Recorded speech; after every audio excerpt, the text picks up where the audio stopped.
Juscult, uma produção em conjunto com o Instituto de Advogados de Minas Gerais. Apoio cultural, Sicoob Jus MP, a cooperativa de crédito dos integrantes do Poder Judiciário e do Ministério Público de Minas Gerais.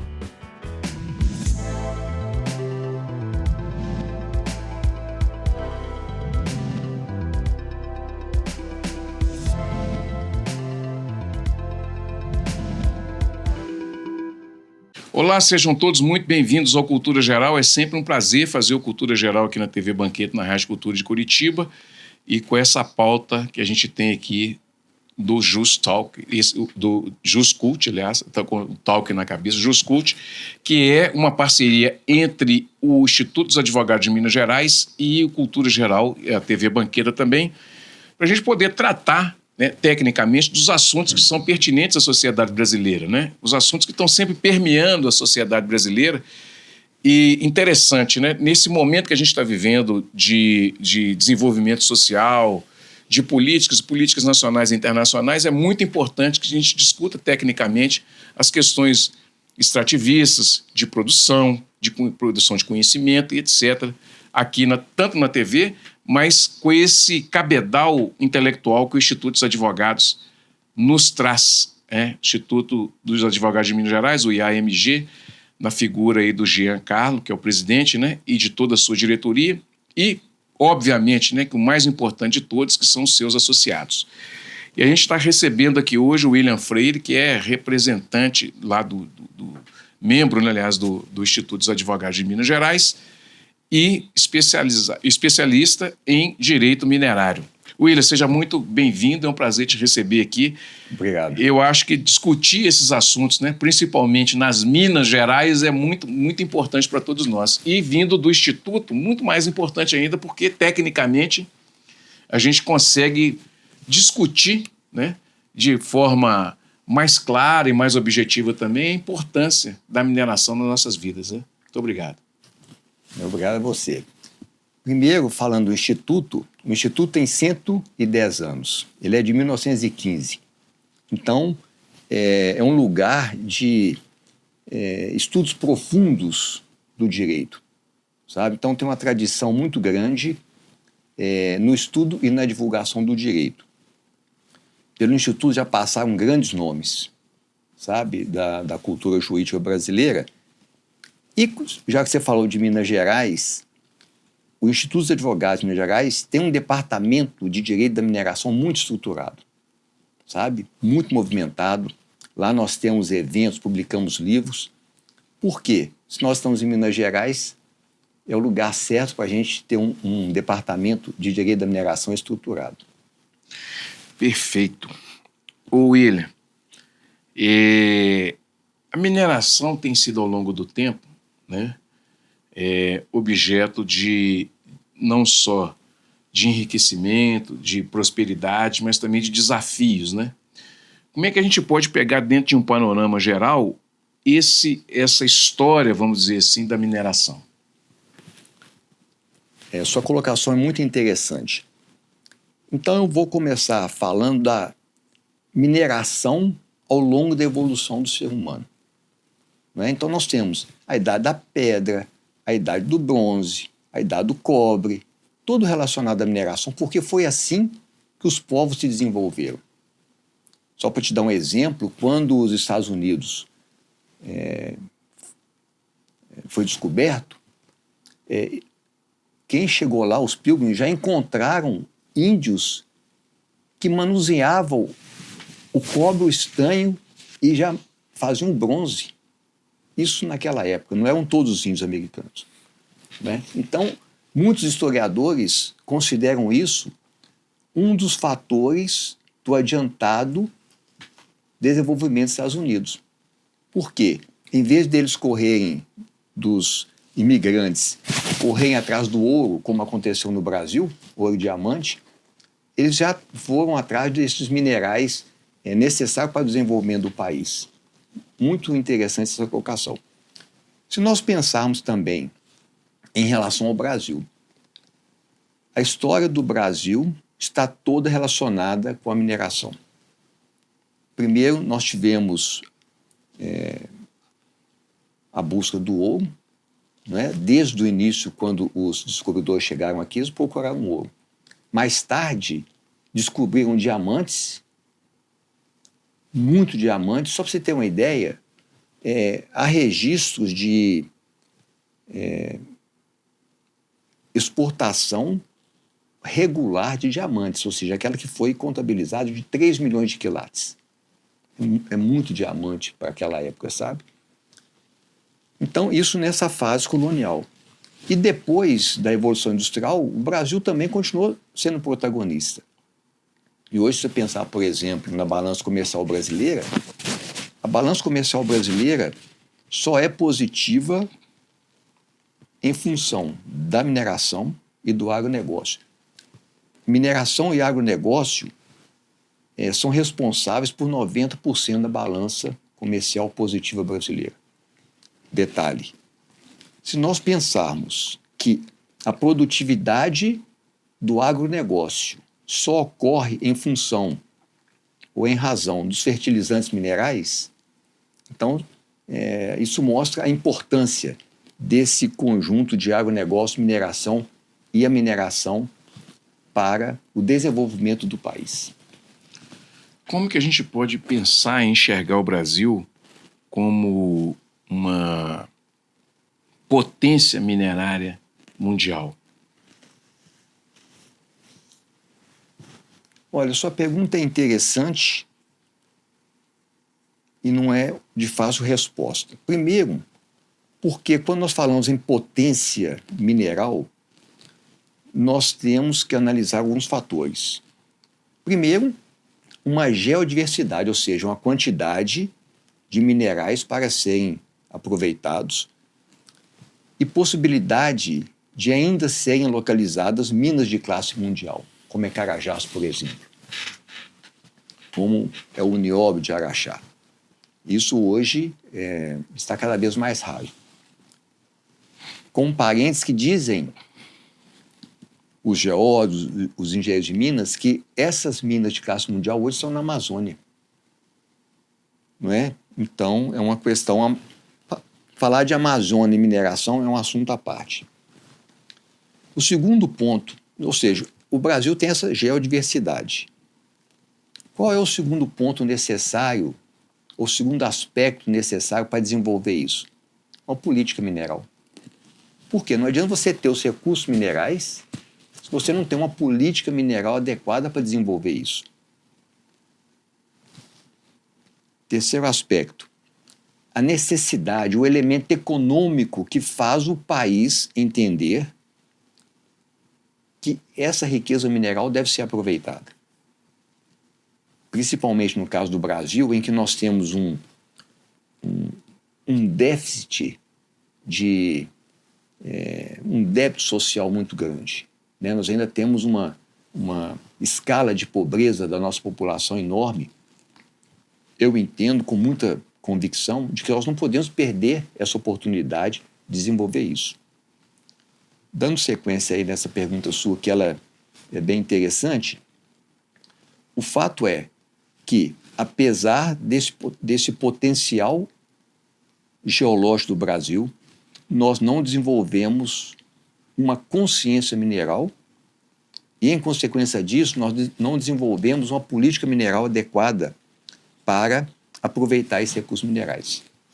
Nós somos grandes produtores de minério de ferro, nós conseguimos ser competitivos enviando minério daqui para a China, nós somos o maior produtor, a maior reserva de nióbio, mas não vai muito além disso, não. Nós podemos tocar nesse assunto mais para frente. E eu queria tocar, entrando nessas conversas, nesse raciocínio que você desenvolve, professor também que é, como é que a gente pode pensar também no desenvolvimento tecnológico, não no aproveitamento do material em si, do minério em si, mas no aproveitamento do minério na nossa própria república, né? Você consegue dividir, por exemplo, uma tonelada de minério em vários outros minerais. Como é que a gente poderia pensar isso, Will? Ô, Betão, eu estou percebendo em você um pensador. da mineração, porque você está fazendo perguntas que eu diria são cruciais, certo? Você vai tocando nos pontos essenciais da questão. Bom, nós temos uma geodiversidade já comprovada, mesmo conhecendo apenas 20% do nosso subsolo. Agora nós vamos conectar todas essas questões. Por que nós só conhecemos 20% do nosso subsolo? Por falta de política mineral. Se você não tem política mineral, você também não tem o quê? Um regime jurídico, uma legislação adequada. Então, olha bem, aí você fala, não, por que nós exportamos o minério para outros países que vão beneficiar, vão industrializar esse minério e transformar isso em produtos com maior valor agregado, né? Isso é condição da nossa política econômica e, nesse caso, nós não estamos sozinhos. Nós podemos discutir mais para frente a questão dos chamados hoje minerais críticos, ou os minerais para a transição energética, ou os minerais para equipamentos de ponta. Nós vamos ver que a China dominou isso. Hoje, pelo menos 70% de toda a industrialização, o refino desses minérios, chamados minérios novos das terras raras, é feito na China. E esse problema desse domínio da China é enfrentado hoje também pelos Estados Unidos, e Canadá e Europa. Então, você imagina, se esses países, com todo o potencial econômico deles, têm esse tipo de problema, ou seja, não conseguiram dominar esse mercado, você imagina o Brasil. Pois é, e aí é que está. E aí já é uma pergunta para o professor. Seria, dentro dessa política mineral ou minerária, criar um arcabouço jurídico através de políticas de desenvolvimento do país, criando talvez uma possibilidade de troca de tecnologia, como foi feita com a aviação, por exemplo. Você compra o minério, mas a gente também precisa de entender como é que isso é beneficiado. Seria isso possível nos dias de hoje, William? E com os países que detêm as tecnologias para beneficiar esse minério? Bom, eu não acredito no estágio atual. Por quê? Primeiro, o Brasil não tomou uma consciência da necessidade de desenvolver a mineração. Isso é fato, e isso reflete na ausência de política mineral, que reflete num sistema jurídico adequado para atrair os investimentos. Segundo ponto, tecnologia. Esses países que detêm tecnologia de ponta, eles não querem dividir isso. Né? Você vê, por exemplo, quando você vai comprar aviões, você quer trazer para o Brasil a tecnologia, é uma dificuldade. Então, normalmente, quem ganha essa concorrência é quem concorda em ceder pelo menos parte dessa tecnologia. Mas nesses casos hoje dos chamados minerais estratégicos, eu não vejo, considerando o nosso perfil cultural, econômico e político de hoje, com força suficiente para trazer essa tecnologia para o Brasil. Então, vou fazer uma referência ao nióbio. Então, por muitos anos à frente, nós ainda seremos exportadores de concentrado desses minérios que serão beneficiados fora. Por que eu fiz referência ao nióbio? Porque o nióbio é um caso de sucesso. Porque há algumas décadas a empresa pegou esse minério, conseguiu criar tecnologias para o aproveitamento dele, criou produtos, expandiu mercados.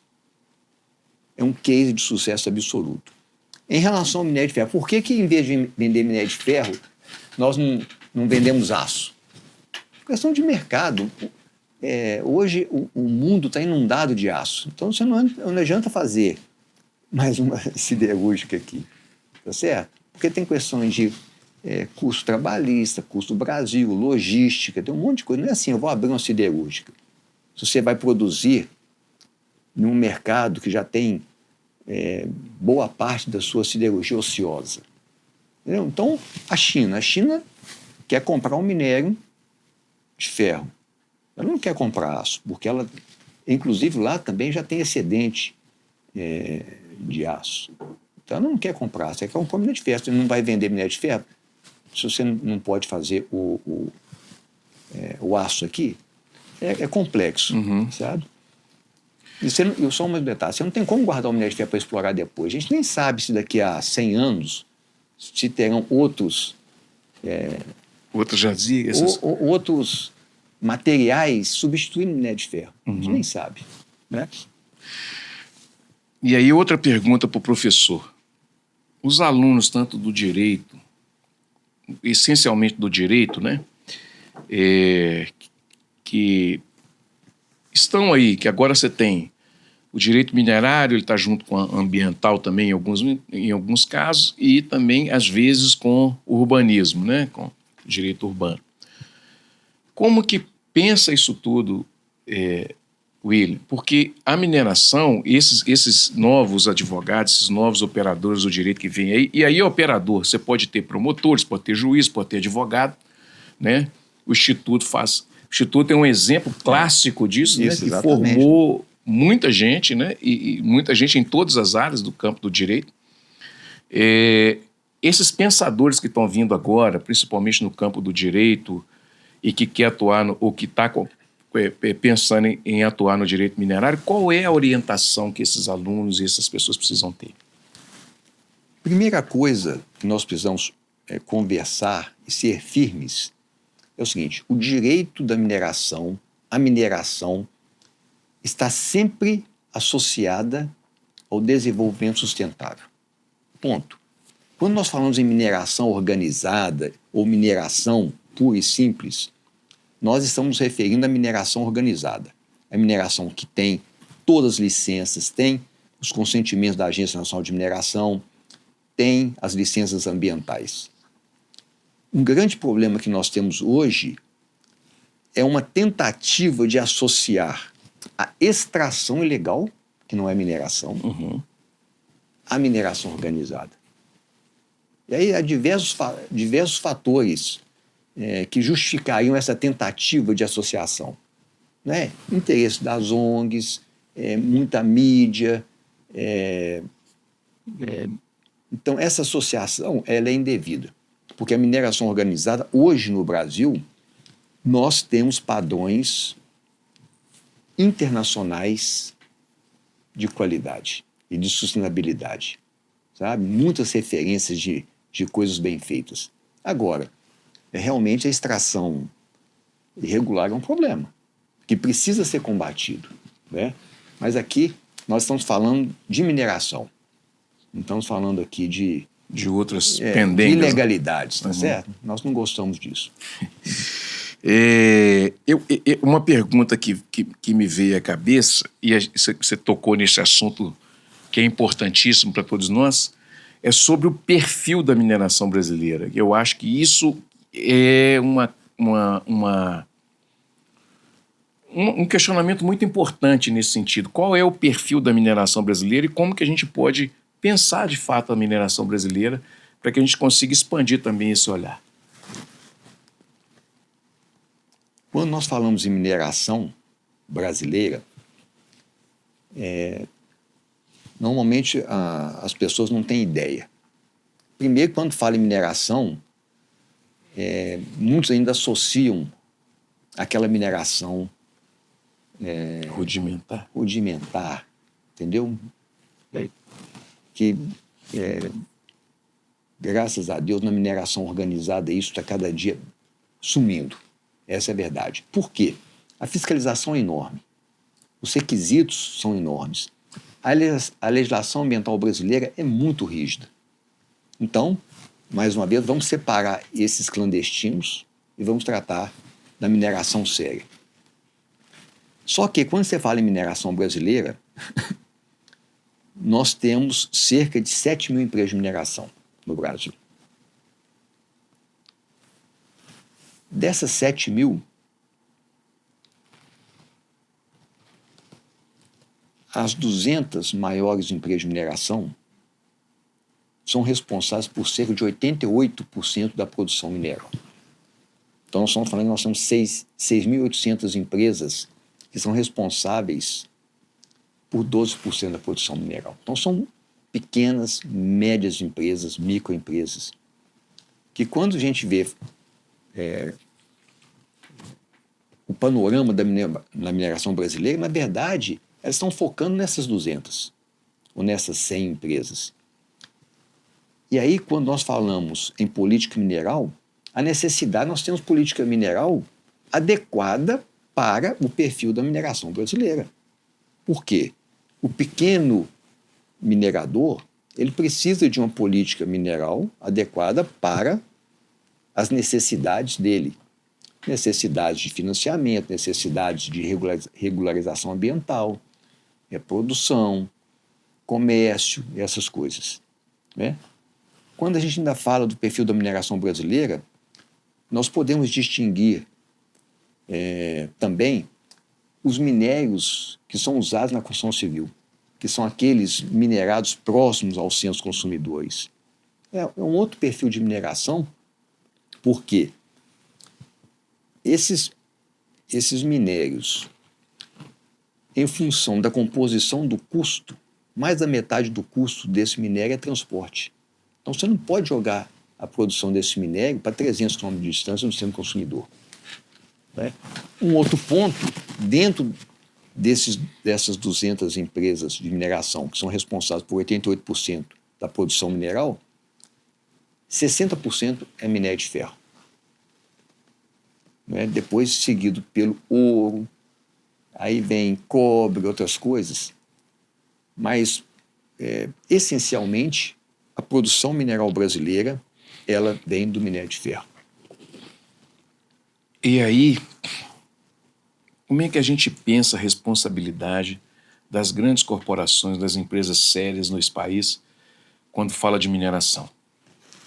Bom, eu vou te dizer a experiência que eu tenho. Hoje, a mineração brasileira, nessas grandes corporações, elas se equiparam a qualquer mineração internacional de alto nível. Em termos de compliance, em termos de regularidade ambiental, em termos de tecnologia. Nós não devemos exatamente nada em relação a isso.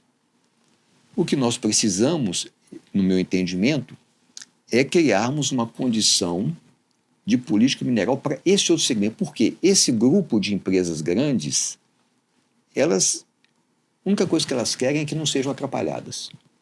Porque elas têm tecnologia, elas têm dinheiro, elas têm mercado e já existem dados também que geração de empregos em nível técnico, a mineração tem uma remuneração acima da média. Então, são muitos índices adequados. Aí você fala assim, mas acontecem situações que poderiam ser evitadas, que merecem ser melhoradas, isso acontece em qualquer segmento, né? E a mineração também não está fora disso. Não está fora como qualquer segmento empresarial. Mas nós falamos aqui de uma maneira geral, sabe? A mineração brasileira, ela é respeitada. Antes do intervalo, eu queria também fazer essa pergunta sobre o contexto geopolítico da mineração brasileira, dentro desse contexto que a gente está vivendo de globalização, né? Então, o que acontece aqui, ele é instantâneo, ele chega na Alemanha, ele chega em qualquer lugar do mundo. Nesse contexto geopolítico, como é que a gente pode pensar a mineração que a gente tem aqui no Brasil e na América Latina? A pergunta é interessante, Betão. O que acontece hoje? A globalização fez com que o capital se movimente rapidamente de um lugar para outro. Os bons investidores estão constantemente buscando bons investimentos. Então, se um país cria um ambiente de negócios que atraia melhor os investimentos, naturalmente esses investimentos virão para lá. Então, um investidor sério, ele está olhando o Brasil, está olhando Índia, está olhando Rússia, está olhando Canadá, está olhando Austrália. Então, se nós não tivermos um ambiente de negócios que atraia bons investidores, estou falando de investidores sérios, eles não virão para cá. Se nós pensarmos também sob o ponto de vista de questões geopolíticas, hoje o mundo inteiro trava uma disputa para ver quem será o fornecedor dos minérios que o mercado demanda. Não adianta você tentar produzir o que o mercado não demanda. Por exemplo, nós tivemos a questão lá da guerra da Ucrânia. Não é? Houve uma movimentação enorme em termos, por exemplo, dos minérios necessários para a produção dos fertilizantes minerais. Não é? Ainda hoje, para você ter uma ideia, o Brasil importa cerca de 90% do potássio necessário à produção de fertilizantes. O Brasil, potência do agronegócio, garantidor da segurança alimentar do mundo, depende da importação de 90% do potássio da produção dos fertilizantes minerais. E cerca de 60% ou 65% do fosfato. Então, quando você fala em geopolítica, você fala isso, quem controla esse tipo de minério, controla o segmento econômico. Se a gente fala agora também desses minerais necessários para a transição energética e para equipamento de ponta, a questão é a mesma. Quem produz, e a China é a grande produtora, e quem detém tecnologia, e a China é quem detém mais de 70% de todo o beneficiamento de terras áridas é feito na China.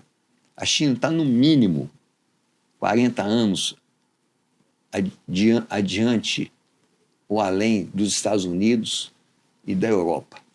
E quanto mais do Brasil. E a geopolítica é essa. Ô Betão, eu toda a vida tive uma visão muito grande, interessante e grande em relação à mineração. Quando eu formei e decidi especializar, eu pesquisei vários segmentos econômicos antes de decidir. Eu não decidi estudar direito da mineração e eu diria ser pioneiro em muitas iniciativas em relação ao direito da mineração no Brasil, assim do nada. Eu pesquisei muito. E há mais de 30 anos eu percebi o potencial desse setor econômico para o desenvolvimento do Brasil. E passados 35 anos, eu ainda vejo a mineração sendo o carro motor desse desenvolvimento para ajudar o país a diminuir esse vão de pobreza, vão de necessidades sociais que ele ainda tem. Sabe? Então ainda tem esperança. Por quê? Se nós conhecemos só 20% do nosso subsolo, e nós temos ainda muito caminho a andar e muita coisa para desenvolver na mineração. E, para puxar um gancho para um outro aspecto da nossa conversa, quando você fala em desenvolvimento da mineração, automaticamente você faz o quê? Desenvolvimento da legislação mineral. Porque vão juntas. Sociedade, evolução social, evolução política, significa o quê? Evolução do direito. Bom, gente, deixa eu fazer o primeiro intervalo. A gente está conversando aqui com o William Freire, é especialista, né, em direito minerário, e é uma aula, né, que também é professor e tudo. Então, e com essa bagagem toda de mineração, essa parceria tão rica e tão importante, né, do Cultura Geral, do TV Banqueta, com o Instituto dos Advogados de Minas Gerais, trazendo para todos nós, né, que é, para mim aqui, eu sou o primeiro a ouvir essa conversa tão rica, essas conversas tão ricas, que vem desse instituto tão importante do nosso Estado, que é o Instituto dos Advogados de Minas Gerais, como produção de conhecimento jurídico, né? Isso é muito importante para todos nós e é importante também para que a gente dê valor para as nossas coisas aqui da nossa terra, nossa terrinha aqui, que é Minas Gerais, né? Um minutinho só, não sai daí que nós estaremos de volta daqui a pouquinho com mais JusCult aqui na TV Banqueta e na Rádio Cultura de Curitiba.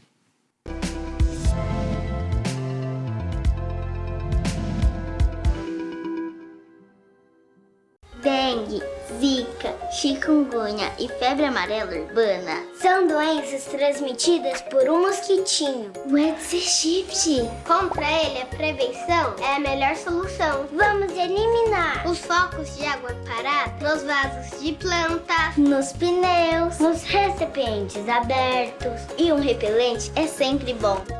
Vamos juntos com a LBV. Diga sim à prevenção.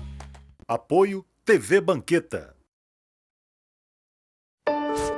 Sonhos cabem no papel, mas podem se tornar realidade. Eles crescem com apoio e investimento no presente. Educação para todos é o que inspira a LBV a buscar um futuro melhor para milhares de crianças e adolescentes. Acredite nesses sonhos, apoie suas realizações. Quando a LBV ligar, diga sim!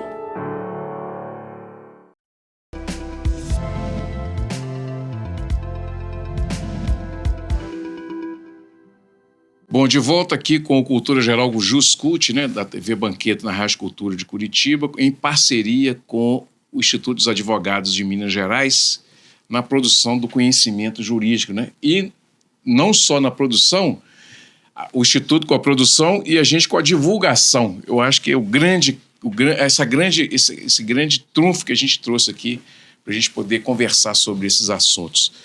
William, a gente está falando de direito de mineração e eu queria... Nós falamos da parte política de desenvolvimento, agora nós vamos falar da parte do direito. Dá um panorama do direito minerário para a gente. Segurança jurídica, essas coisas todas que a gente... Roberto, essa questão pode ser abordada de várias formas. Então, nós vamos por tópicos. O primeiro aspecto é o seguinte, que o regime jurídico brasileiro é similar ao regime jurídico dos países ocidentais com tradição na mineração. Canadá, Austrália, Chile, Peru. Então, a essência do nosso regime é a mesma. Tem os detalhes dos regimes de exploração, algumas coisas, mas são periféricas. Principalmente o sistema que a gente chama de prioridade. É o sistema, como o Brasil é muito grande e muito desconhecido, o nosso sistema, que é adotado também no Canadá, no Chile, Peru, Austrália, é aquele sistema de quem primeiro pede para pesquisar, exercer atividade mineral em determinado espaço que está livre de outros requerimentos, outros direitos minerários, ele tem a prioridade para fazer isso.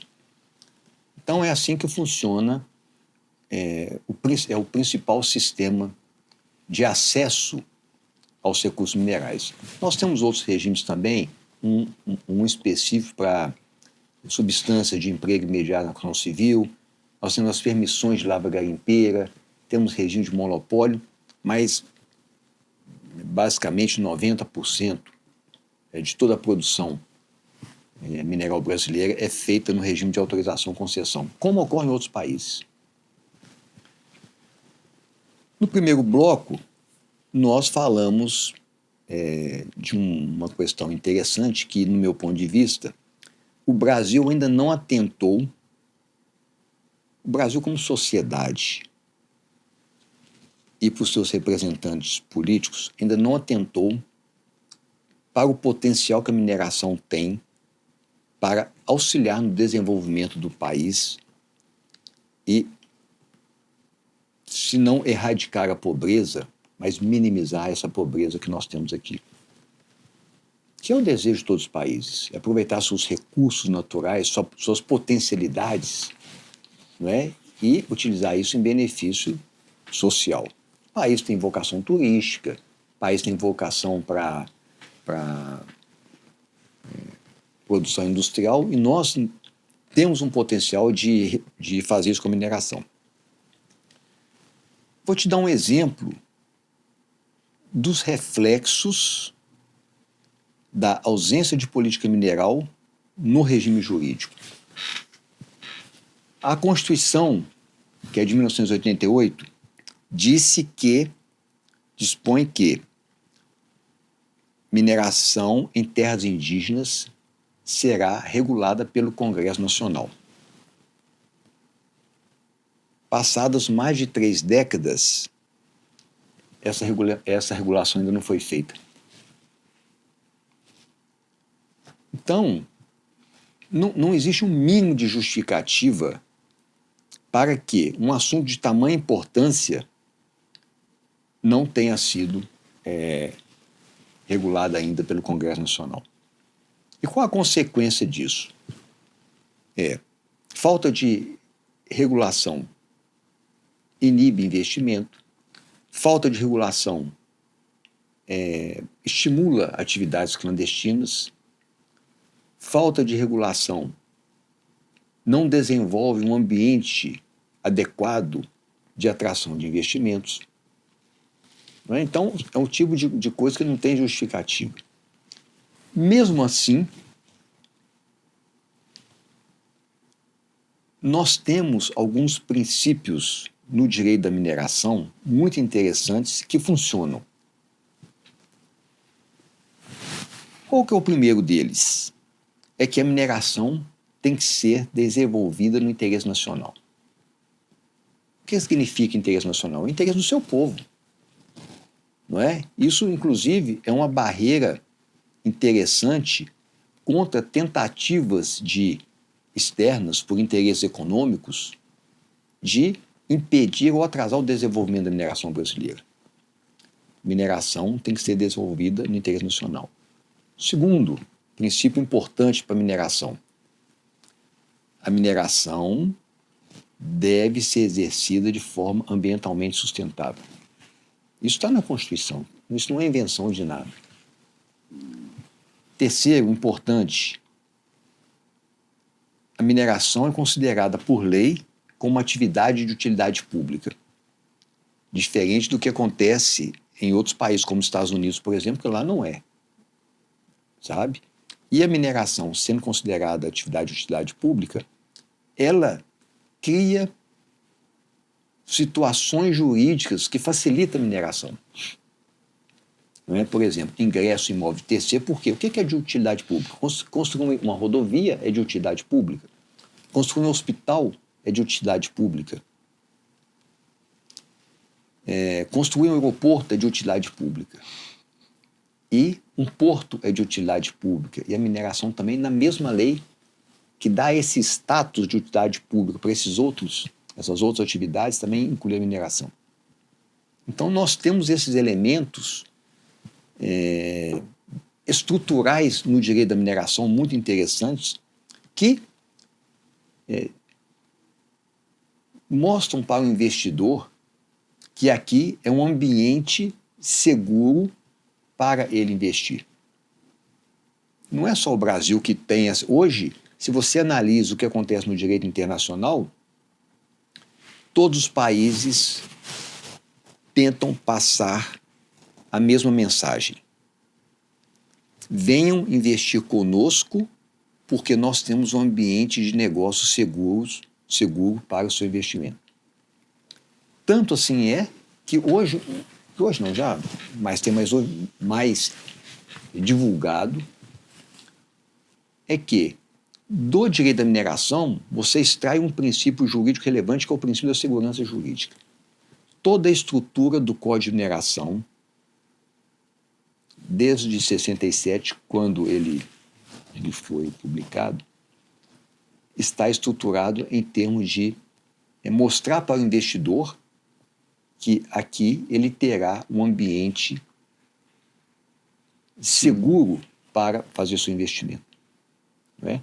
Agora, o detalhe é o seguinte: segurança jurídica não é absoluta. Nós vamos tratar mais para frente que a segurança jurídica, o que nós conhecemos por segurança jurídica, é composto por vários elementos, que eu chamo dos elementos parciais da segurança jurídica. Então, nós vamos tratar disso um pouquinho mais para frente. Você falou no Código de 67, no Código Minerário. Como que você vê a atualização desse código e como é que você pensa essas duas correntes, a que quer manter e a que quer renovar? Bem, bom, eu já vou adiantar que eu faço parte da corrente que deseja renovar, sabe? Porque o desenvolvimento da tecnologia nessas décadas foi muito grande, mudou muito, sabe? E eu acho que o Código de Mineração brasileiro ainda tem uma estrutura cartorial, muito carimbo, muita coisa para a Agência Nacional de Mineração carimbar, olhar, fazer. Sendo que hoje, com tecnologia de ponta mesmo? Ponta, muita coisa poderia ser fiscalizada remotamente, ser fiscalizada por amostragem, ou até mesmo credenciar empresas para fazer essa fiscalização e deixar a Agência Nacional de Mineração para a tarefa mais importante, que é o quê? A gestão da mineração. Pensar a mineração estrategicamente, como nós vamos superar os desafios geopolíticos, como nós vamos superar os desafios tecnológicos, como nós podemos abrir novos mercados, como nós podemos trazer mais elementos de segurança jurídica, aprimoramento da legislação. Esse é o papel da agência. E o que acontece? A agência faz um trabalho excelente, sabe? Tem um corpo técnico assim muito experiente. Só que, em função daquela falta de política mineral que nós falamos, a agência hoje está dependente de recursos. Ora, um setor importante desse, em que a agência principal de regulação, fomento e fiscalização está com seu quadro, com sua estrutura aquém da sua necessidade, isso não tem uma justificativa. William, para a gente encerrar, o Brasil é um lugar seguro para minerar? A resposta é sim, e vou justificar. Primeiro, pelo contato que eu tenho com investidores estrangeiros. Então, eu, além da parte teórica, eu tenho tido contato com a parte prática da mineração internacional, mercado internacional, converso muito com investidores estrangeiros e a resposta que eu sempre tenho, conhecendo o Brasil, quando eu falo conhecendo o Brasil, é o seguinte: nós falamos de coisas boas aqui, segurança jurídica, interesse nacional, mas nós temos muitos problemas ainda. Primeiro, burocracia, custo do Brasil, estradas ruins, portos deficientes.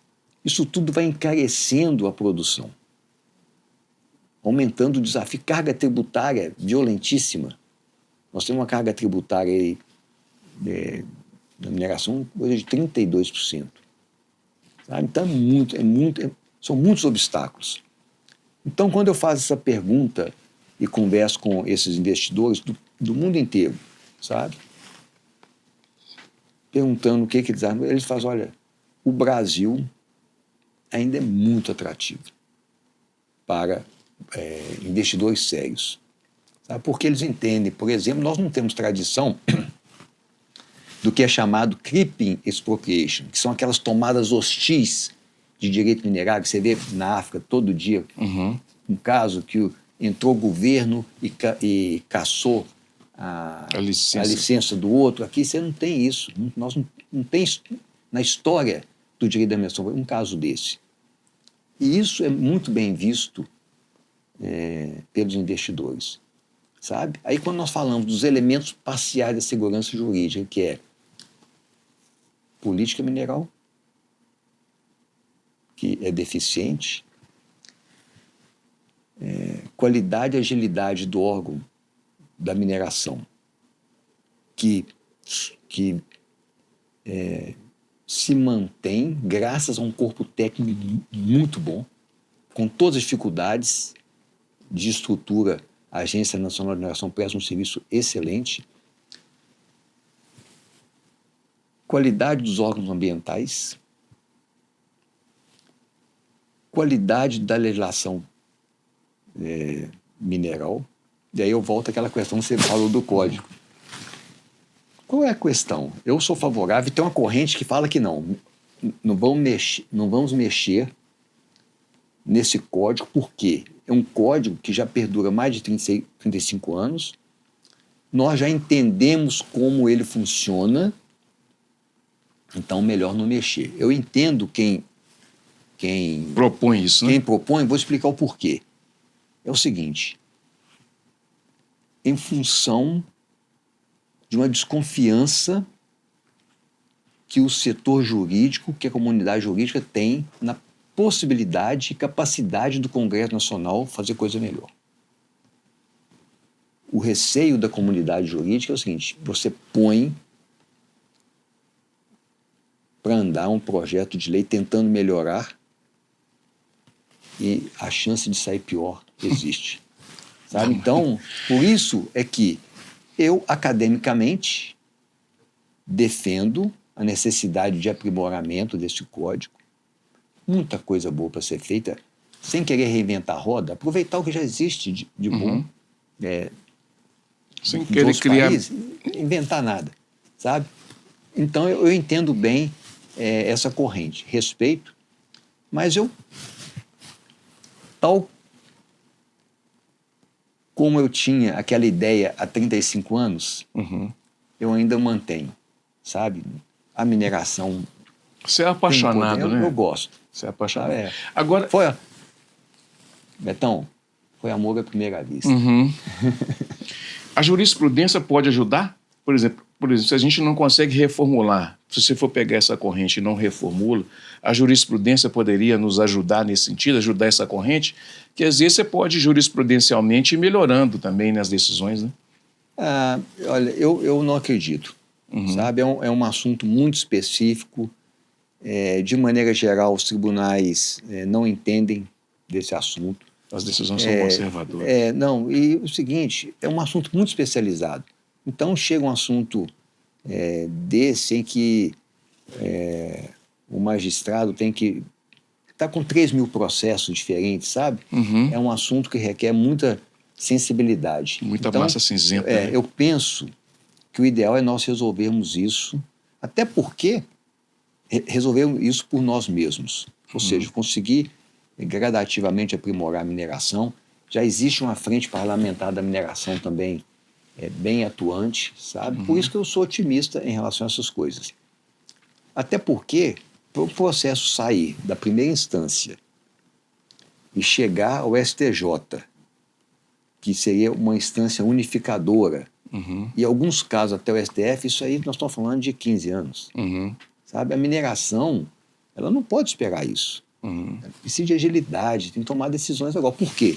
Uma decisão que você toma agora, de investimento, você vai começar a ver o seu retorno de capital daqui a 15 anos. Então você não pode esperar isso. Né? Aí passa para 30. É complicado. E se conseguir. Tá. Mas, de qualquer maneira, eu gostaria de encerrar aqui a nossa conversa, você está indo para o final, seguinte, com uma mensagem otimista. Vamos separar o que é mineração organizada desses casos de extração irregular, que são são água e vinho, sabe? Vamos separar e vamos prestigiar a nossa mineração, porque o país precisa. Bom, gente, depois dessa aula aqui, né, com o professor, né, não é à toa que é professor, a gente está terminando mais um programa Juscult aqui na TV Banqueta e também no Cultura Geral, que é essa pauta tão importante com o Instituto dos Advogados de Minas Gerais. William, muito obrigado por essa aula, por esse Prazer foi ensinamento, meu. Né, Foi da ótimo. mineração. E a gente que é aqui da TV Banqueta também, e quem nos ouve na rádio, pelas ondas do rádio na Rádio Cultura de Curitiba também, aprendeu um pouco de mineração, né? Muito obrigado, viu, William? Muito obrigado a você. Bom, gente, chegamos ao final de mais um programa aqui. Ficamos por aqui. Agradecemos aí mais uma vez o Instituto dos Advogados de Minas Gerais com o Juscult e voltaremos amanhã, se Deus quiser, aqui na TV Banqueta, na Rádio Cultura de Curitiba, com mais um programa Cultura Geral.